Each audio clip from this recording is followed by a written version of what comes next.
मोहिलरियोपम नामक एक दक्षिण शहर के पास भगवान शिव का एक मंदिर था। वहाँ एक पवित्र ऋषि रहते थे और मंदिर की देखभाल करते थे। वे शिक्षा के लिए शहर में हर रोज जाते थे और भोजन के लिए शाम को वापस आते थे।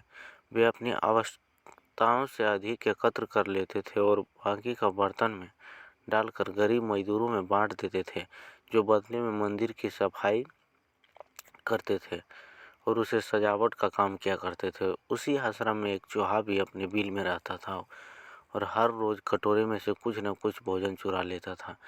जब साधु को एहसास हुआ कि एक चूहा भोजन चोरी करता है, तो उन्होंने इसे रोकने के लिए सभी तरह की कोशिशों की।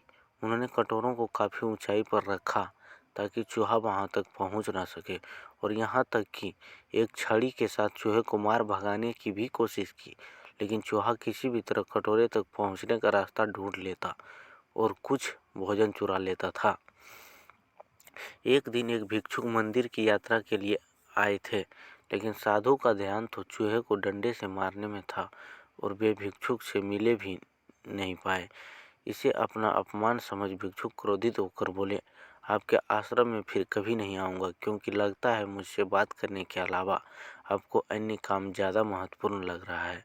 साधु विनम्रतापूर्वक चूहे से जुड़ी अपनी परेशानियों के बारे में भिक्षुक को बताते हैं कि किसी चूहा उनके पास से भोजन किसी न किसी तरह चुरा ही लेता है। यह चूहा किसी भी बिल्ली या बंदर को हरा सकता है। अगर बात मेरे कटोरे तक पहुंचने की हो तो मैंने हर कोशिश की है, लेकिन वह हर बार किसी न किसी तरीके से भोजन चुरा ही लेता है। भिक्षुक ने साधु की परेशानियों को समझा और सलाह दी। चूहे में इतनी शक्ति, आत्मविश्वास और चंचलता के पीछे अवश्य कुछ न कुछ कारण होगा। मुझे यकीन है कि इसने बहुत सारा भोजन जमा कर रखा होगा और यही कारण है कि चूहा अपने आप को बड़ा महसूस करता है और इसी से उसे ऊंचा कूदने की शक्ति मिलती है।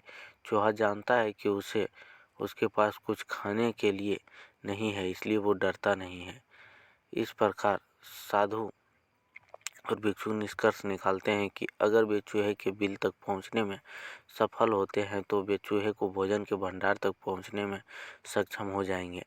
उन्होंने फैसला किया कि अगली सुबह वो चूहे का पीछा करेंगे और उसके बिल तक पहुंच जाएंगे। अगली सुबह वो चूहे का पीछा करते हैं और उसके बिल के प्रवेश द्वार तक पहुंच जाते हैं। जब वो खुदाई शुरू करते हैं तो देखते हैं कि चूहे के अनाज का एक विशाल भंडार बना रखा है। फौरन ही साधु ने सारा चुराया गया भोजन एकत्र करके मंदिर में ले जाते हैं। वापस आने पर अपना सारा अनाज गायब देख चूहा बहुत दुखी हुआ और उसे इस बात से गहरा झटका लगा और उसने सारा आत्मविश्वास खो दिया। अब चूहे के पास भोजन का भंडार नहीं था, फिर भी उसने फैसला किया कि वो फिर से रात को कटोरे से भोजन चुराएगा। लेकिन जब उसने कटोरे तक पहुंचने की कोशिश की तब वह धड़ाम से नीचे गिर गया और उसे यह एहसास हुआ कि अब ना तो उसके पास शक्ति है और न ही आत्मविश्वास। उसी समय साधु ने भी छड़ी से उस पर हमला किया। किसी तरह चूहे ने अपनी जान बचाई और भागने में कामयाब रहा। फिर वापस मंदिर कभी नहीं आए। यदि हमारे पास भी संसाधनों की कमी ना हो तो हम भी अद्भुत शक्ति और आत्मविश्वास की कमी कभी नहीं आ सकती।